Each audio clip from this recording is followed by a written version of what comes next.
Now that you are the proud owner of your 30-foot outdoor string lights, Feit Electric is here to take your backyard to the next level.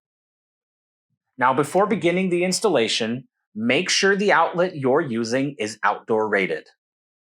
Then, start by making sure that your string lights are not plugged into power before proceeding.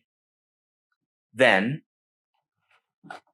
tighten each bulb into their sockets until they stop moving. This creates a watertight seal that prevents moisture from getting inside. Now that you have properly installed the light bulbs, connect your string lights to power. If the string lights don't light up, further tighten each bulb until they do.